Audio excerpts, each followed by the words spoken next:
यो वनसिलामको बारेमा केही बताइदिनु न। वनसिलाम भनेको तपाईँको यो जङ्गलमा हुने हो होइन, यसको बोर्डहरू यतै हुन्छ, तपाईँको लट्टाहरू फल्छ, लट्टा फल्छ। यो वनसिलाम भनेको तपाईँको हड्डीहरू ढेँडाहरू कमरहरू दुख्ने हुन्छ नि, तपाईँको भित्र क्याल्सियम हड्डीमा मासी कम हुन्छ नि, जो हड्डीमा मासी कम भयो भने बल्ल यसले ट्याक्क एक गिलास पानीमा सिसाको गिलास, फेरि काँचको केहीको होइन, स्टिलको होइन, सिसाको गिलास हुनुपर्छ। सिसाको गिलासमा 1 चम्चा ट्याक्क हाल्ने। जस्तो गिलासले के फरक पार्छ? यो भने सिसाको गिलासमा एकदम राम्रोसँग यसले गल्ल पाउँछ।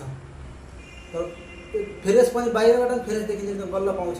तपाईँको कुनै स्टिलको अरू उसकोमा एकदम राम्रोसँग गल्ल पाउँदैन, यसले गल्ल पाउँदैन। यो गल्यो भने कस्तो हुन्छ तपाईँको फुल्छ, एकदम यो कालो छ, तपाईँको सेतो एकदम ल्यार्पुरा हुन्छ। तपाईँको कुनै हड्डीमा मासी कम भयो भने, मासी कम भएको तपाईँको क्याल्सियम कम भएर तपाईँको ढेँडाहरू कमरहरू दुख्नेहरू, त्यस्तो ज्यानहरू दुख्नेहरू यो खाएर तपाईँको एकदम क्लियर। कति समय खानुपर्छ यो? यो तपाईँको लगभग धेरै समस्या छ भने चाहिँ तपाईँको त खानुपर्छ, लगभग महिनै पछि खानुपर्छ, 2-3 महिना खानु पऱ्यो।